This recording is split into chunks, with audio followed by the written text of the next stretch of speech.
Bonjour à vous. Alors la première étape a été de créer un rectangle de 13 cm par 24. Vous avez tracé l'axe principal qui va vous servir d'axe de symétrie de votre visage. Puis un ovale qui va définir les contours de votre visage. N'oubliez pas d'utiliser la tranche de votre main et de la faire glisser sur votre feuille afin de définir une rotation qui définira de la meilleure manière un ovale.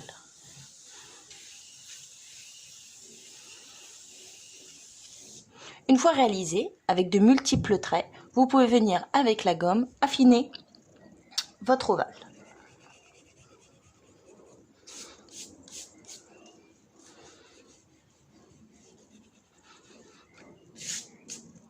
Une fois que vous êtes satisfait de la forme de votre ovale, comme sur l'exemple mis dans la présentation, vous le divisez en deux parties égales, toujours à main levée. Cette ligne médiane servira de ligne directrice pour positionner les yeux. Les yeux se trouvent de chaque côté de la ligne de symétrie. Ce sont de petits ovales qui vont venir prémarquer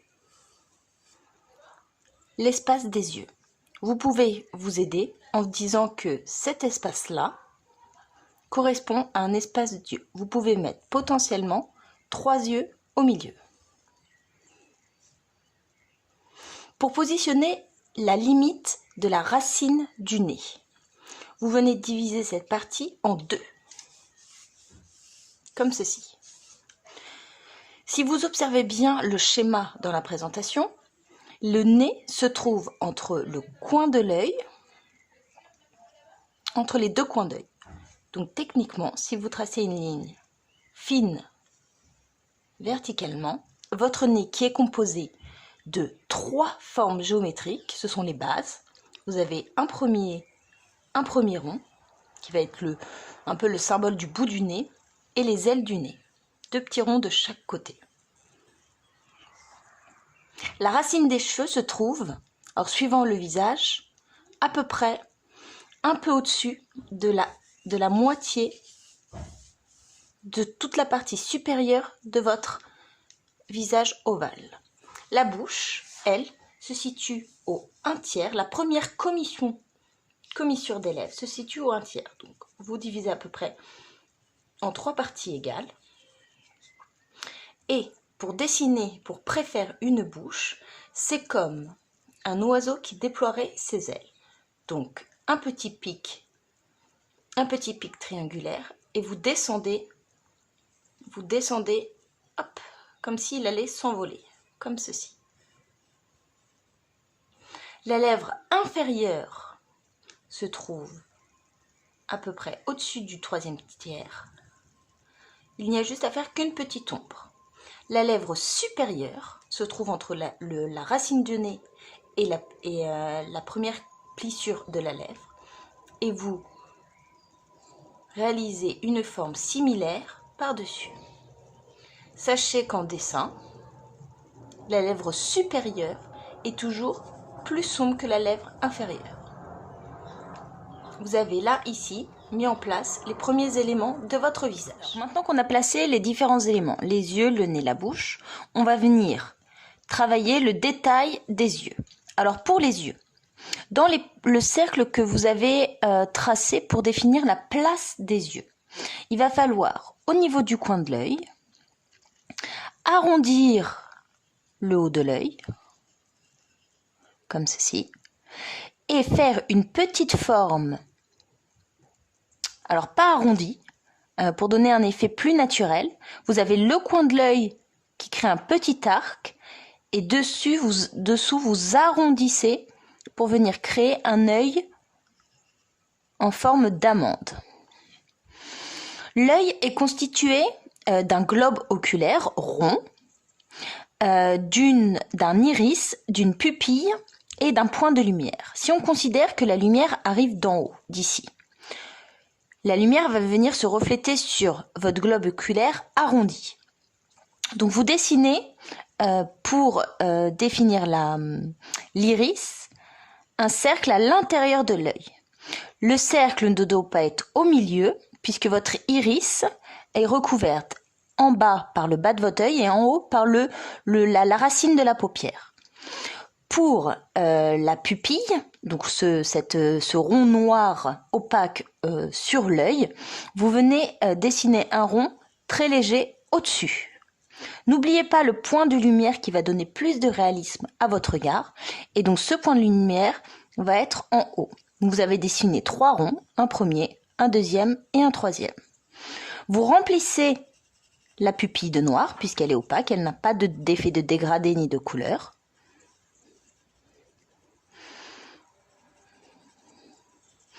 Et pour l'iris, vous venez créer un petit dégradé du haut vers le bas. L'œil étant arrondi et globuleux, l'ombre de la paupière supérieure va se projeter sur votre œil. Donc le blanc de l'œil va être très légèrement assombri de chaque côté pour créer une forme plus ronde. Au niveau de la paupière, vous pouvez soit dessiner une paupière haute, ronde, ou venir tracer une paupière très légère, fermée. La place du sourcil est très légèrement au-dessus. Elle reste toujours en dessous de la ligne médiane de la racine des cheveux. Donc vous venez placer un petit arc de cercle pour positionner le futur sourcil. Vous réitérez l'opération de chaque côté. Donc, pour pouvoir dessiner le nez maintenant, on va utiliser nos 3 cercles de construction.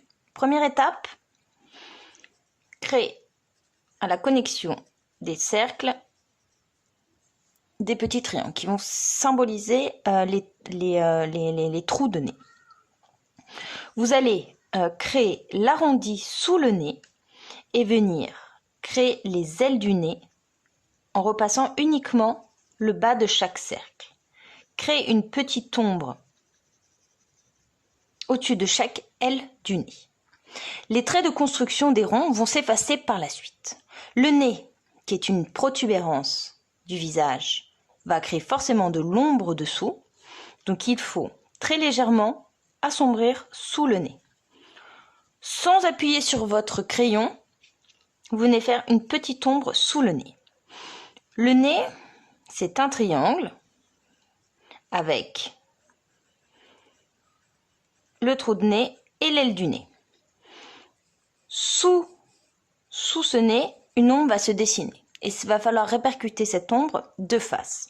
Vous venez faire un petit arrondi et remonter vers l'œil puisque votre nez, avec l'axe de lumière ici, va être assombri de chaque côté. Vous venez créer un petit dégradé qui remonte tout doucement vers le haut.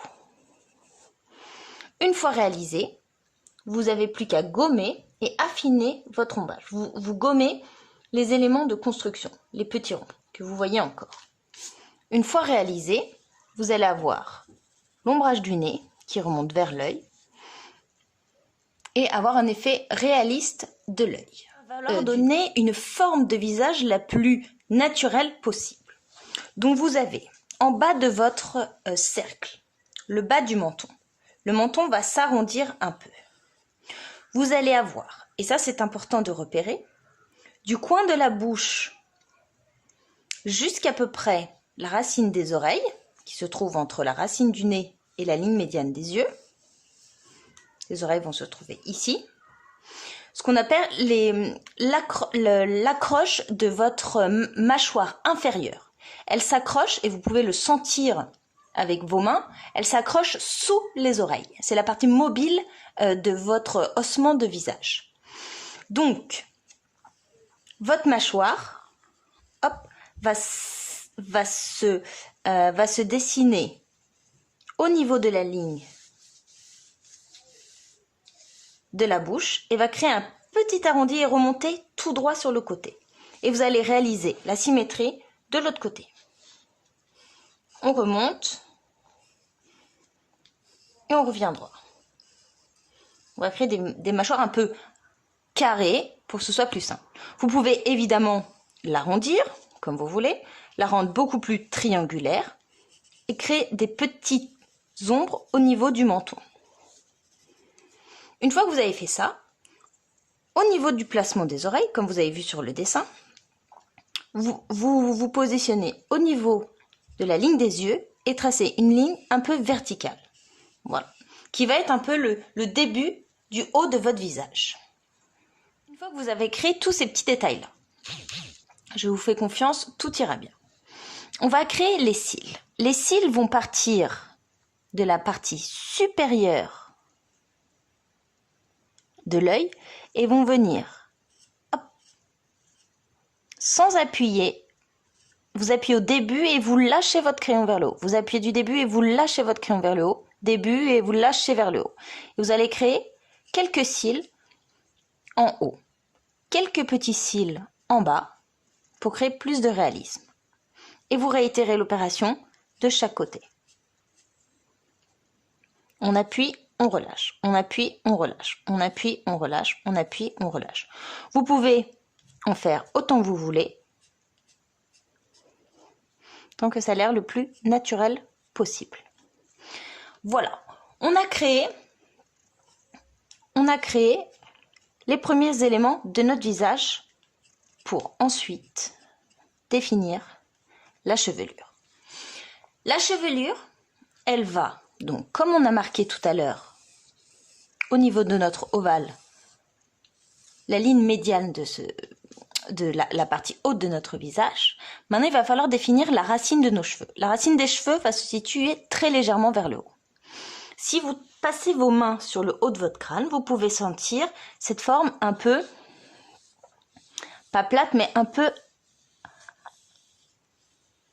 comme un rectangle au bord arrondi. Nos cheveux vont partir, comme je vous l'ai montré en cours, le haut de la tête, c'est le haut de votre crâne et pas votre racine de cheveux. Et donc à partir de là, va falloir créer, comme sur les illustrations de Mucha, des lignes de cheveux qui vont créer un mouvement et qui sont faites à partir de lignes organiques. Des lignes organiques, ce sont des lignes qui sont très courbes, qui représentent plus la nature, la végétation. Donc il va falloir, à partir des racines de cheveux, créer un début de frange. Vous pouvez faire des éléments arrondis pour lui donner beaucoup plus de féminité.